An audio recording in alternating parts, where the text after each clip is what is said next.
Puji Tuhan, kembali lagi dengan saya Imri Erungan mencari atau menggali makna di dalam Alkitab. Karena saudara-saudara, di dalam Alkitab ada begitu banyak ayat, ribuan ayat saudara, dan dalam satu ayat mengandung banyak arti, mengandung banyak makna, mengandung banyak tujuan. Itu sebabnya mari kita terus menggali firman Tuhan agar supaya kita menemukan makna-makna yang luar biasa di dalamnya dan arti-arti yang luar biasa di dalamnya serta tujuan-tujuan yang mengarahkan kita pada hal-hal yang benar.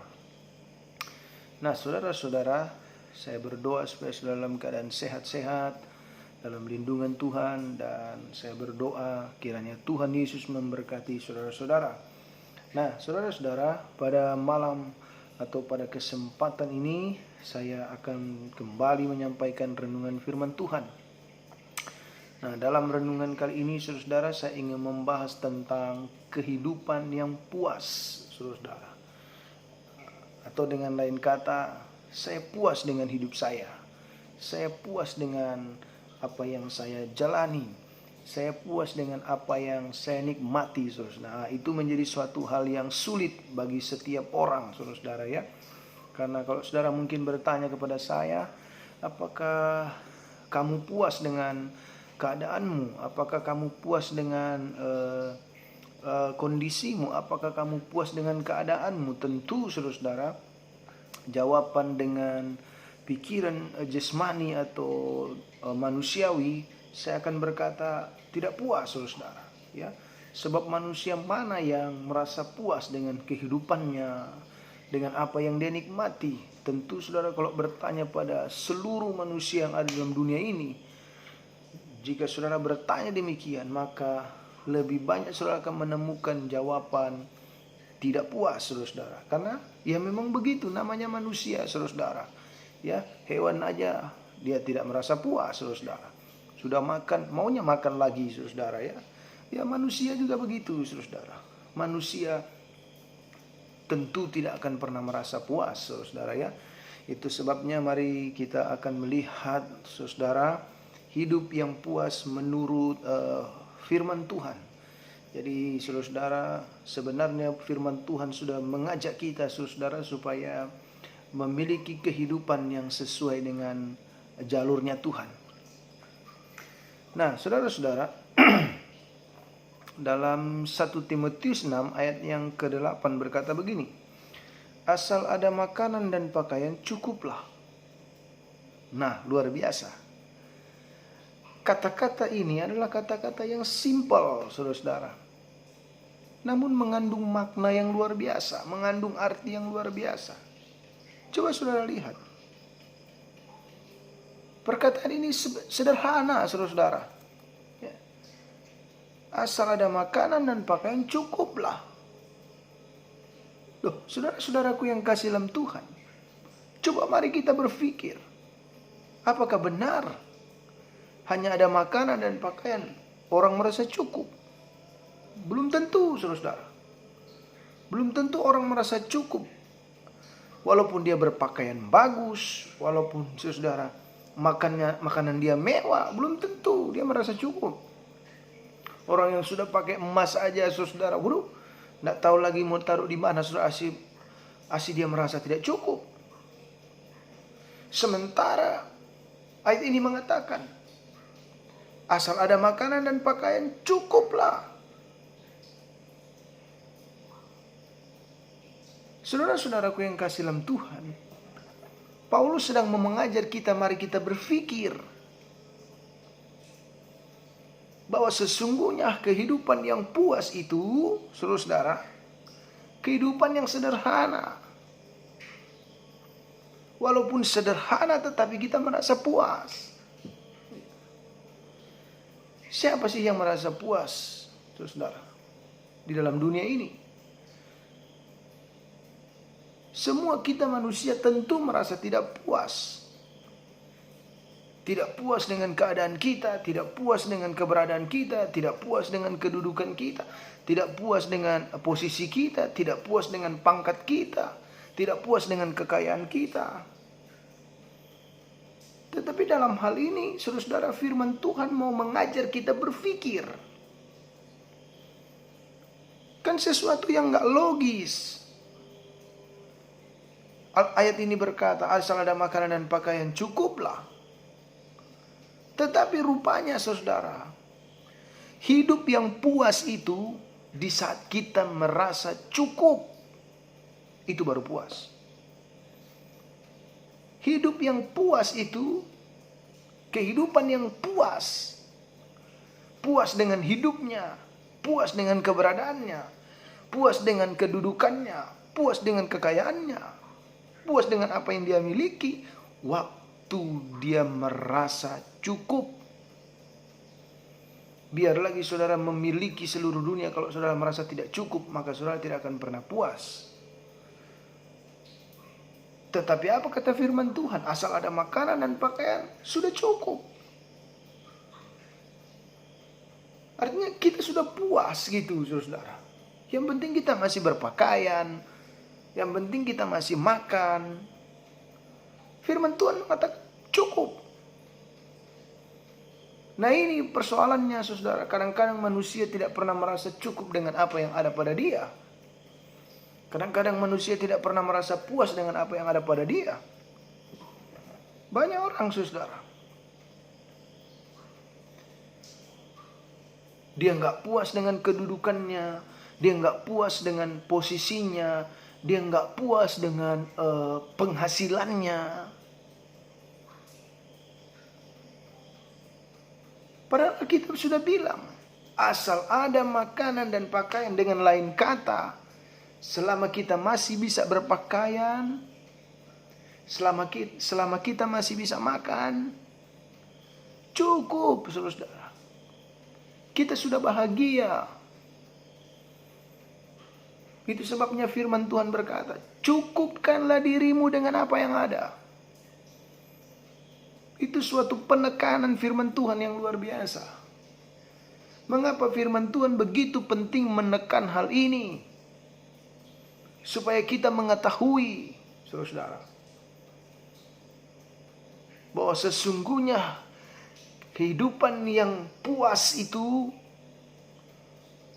waktu kita merasa cukup dengan apa yang ada. Biar lagi kita punya rumah mewah, kita punya kendaraan-kendaraan mewah, biar lagi kita punya perusahaan, kalau kita tidak merasa cukup, maka kita tidak akan memiliki kepuasan di dalam hidup. Kita tidak akan menemukan kepuasan itu dalam hidup. Tetapi firman Tuhan berkata, walaupun kita, saudara, pakaiannya mungkin yang tidak terlalu bagus, yang penting kita masih bisa berpakaian. Walaupun saudara di rumah kita mungkin makan ikan asin, saudara makan sayur, namun kita merasa cukup. Nah, itu sebabnya firman Tuhan berkata apa? Harus disertai dengan rasa cukup. Karena kalau kita tidak merasa cukup dengan apa yang kita miliki, saudara, kita tidak akan pernah puas. Itu sebabnya firman Tuhan berkata apa? Cukupkanlah dirimu dengan gajimu. Cukupkan. Karena kalau kita tidak belajar merasa cukup, saudara, maka kita juga tidak akan merasa kepuasan dalam hidup kita. Firman Tuhan berkata, cukupkanlah dirimu dengan apa yang ada. Mau engkau makan, saudara, ikan asin kah? Cukupkan. Mau pakaian, saudara, belum ada yang bisa beli baru kah? Saudara, yang penting saudara nggak berpakaian seperti gembel, udah rasa cukup saja. Maka kita akan merasakan kebahagiaan hidup itu. Maka kita akan merasakan kepuasan hidup itu, saudara. Saudara-saudaraku yang kasih dalam Tuhan, belajarlah merasa cukup dalam hidupmu, supaya engkau merasakan, saudara, kebahagiaan dalam hidupmu, supaya engkau merasakan kepuasan dalam hidupmu. Dengan lain kata, jika engkau merasa cukup dengan apa yang ada padamu, maka engkau akan berkata, wah, hidupku luar biasa. Dengan lain kata, kalau engkau berkata engkau cukup dengan apa yang ada padamu, saudara-saudara, maka engkau akan berkata, saya puas dengan hidup saya. Saudara-saudaraku yang dimanapun engkau berada, belajarlah saudara merasa cukup dengan apa yang ada. Belajar merasa cukup dengan penghasilanmu. Belajar merasa cukup dengan pendapatanmu, saudara-saudara. Ya. Jangan engkau bersungut-sungut, jangan engkau memberontak. Belajar cukupkan, saudara, supaya engkau merasakan, saudara, kepuasan dalam hidupmu. Banyak orang yang tidak merasa cukup, saudara. Pendeta-pendeta saja tidak merasa cukup. Gembala-gembala aja tidak merasa cukup, saudara. Ya kan? Mereka mungkin merasa cukup kalau jemaat-jemaatnya sudah memberi perpuluhan. Ya. Banyak pendeta-pendeta juga yang tidak merasa cukup, saudara-saudara. Ya. Hai hamba-hamba Tuhan dimanapun engkau berada, jangan engkau menekan jemaatmu. Hai pendeta-pendeta dimanapun engkau berada, jangan engkau mengancam jemaatmu. Karena ada pendeta begitu, saudara. Kalau engkau tidak bayar perpuluhan, engkau tidak diberkati. Dari mana itu teorinya, saudara-saudara? Kalau engkau tidak bayar milik Tuhan, engkau tidak diberkati. Halo saudara-saudara, hamba-hamba Tuhan dimanapun engkau berada, ajarlah yang baik kepada jemaat-jemaatmu. Belajar cukupkanlah hidupmu dengan apa yang ada. Kalau engkau makan dari persembahan jemaatmu, cukupkanlah itu. Haleluya. Enggak usah memaksa jemaat untuk memberi, saudara-saudara, secara berlebihan. Enggak usah memaksa jemaat, saudara-saudara. Enggak usah kita menekan jemaat. Jemaat pun juga sudah susah. Enggak usah kita menakuti-nakuti jemaat, saudara-saudara. Nanti jemaat sendiri akan berpikir, sebenarnya kita ini mau cari kebenaran atau tidak.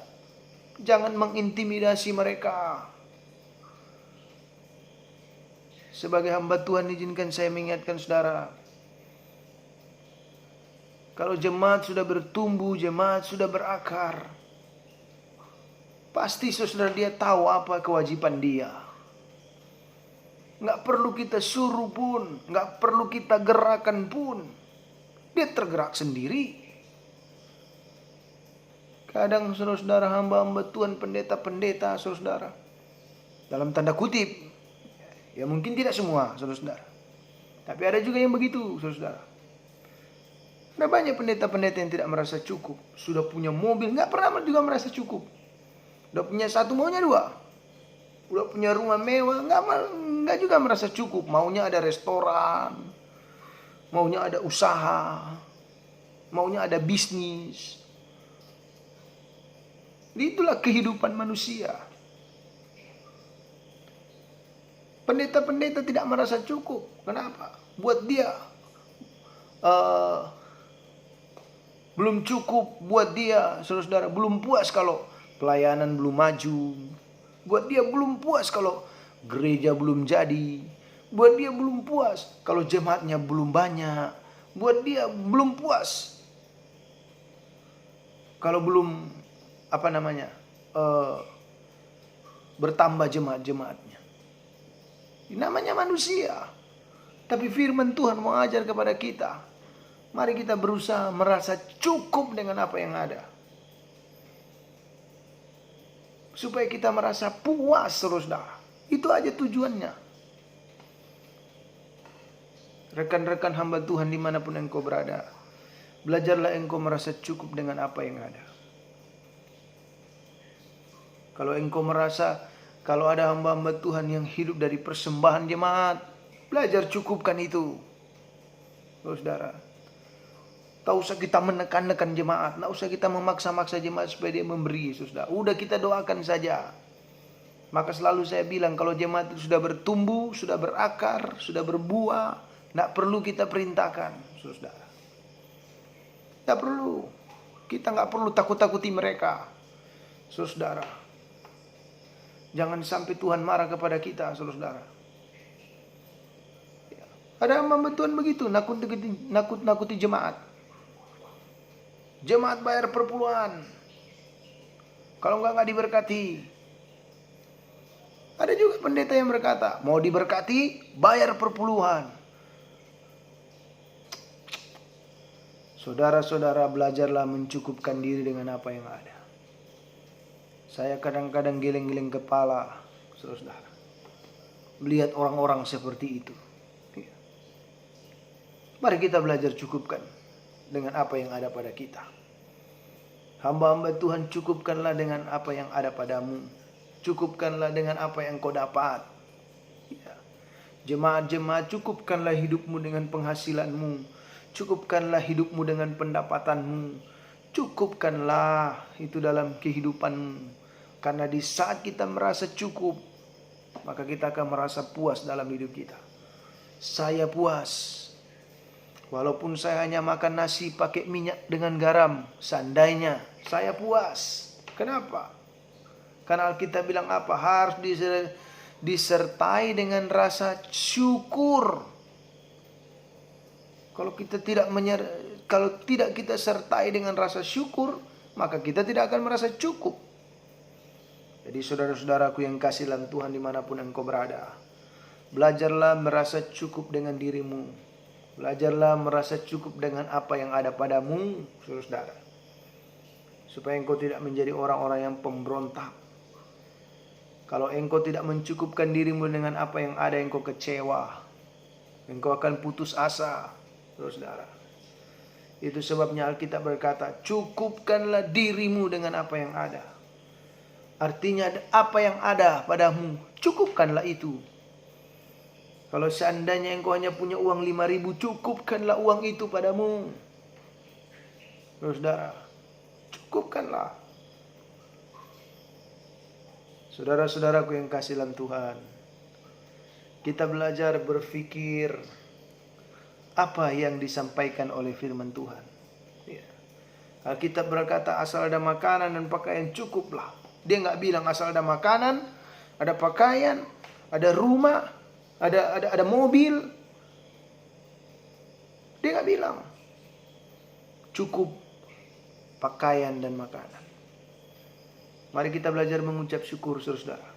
Ya, selama engkau masih berpakaian, cukuplah. Selama engkau masih makan, bersyukurlah. Maka engkau akan merasakan kepuasan dalam hidupmu. Jadi saudara-saudaraku yang kasih dalam Tuhan, dalam renungan firman Tuhan ini, saya hanya mau tekankan dan mengingatkan kepada saudara. Apapun saudara, mau hamba Tuhan, mau pendeta, cukupkanlah hidupmu dengan apa yang ada. Cukupkanlah hidupmu dengan pendapatanmu. Ya. Mau engkau jemaat biasa, engkau orang Kristen dimanapun engkau berada, cukupkanlah hidupmu dengan apa yang ada. Kalau gajimu sekian ratus, mengucap syukurlah, syukuri. Belajar mencukupkan dirimu dengan apa yang ada. Penghasilanmu segini, saudara-saudara, nggak usah kecewa. Belajar mencukupkan dirimu dengan apa yang ada. Karena yang paling penting Alkitab bilang apa? Cari dahulu kerajaan Allah dan kebenarannya, maka semuanya akan ditambahkan kepadamu. Puji Tuhan, saudara-saudara. Inilah renungan firman Tuhan. Kiranya Tuhan Yesus memberkati kita semua. Dan mari kita terus belajar menggali Alkitab, saudara-saudara. Karena di dalam Alkitab ada ribuan ayat yang mengandung ribuan makna, saudara-saudara. Satu ayat saja mengandung banyak makna, mengandung banyak arti, mengandung banyak tujuan, saudara. Itu sebabnya buat saya, kalau engkau orang Kristen, engkau menjadi orang Kristen yang rugi kalau engkau tidak menggali, mempelajari firman Tuhan. Saudara-saudaraku yang kasih dalam Tuhan, saya berdoa Tuhan Yesus memberkati kita semua. Haleluya.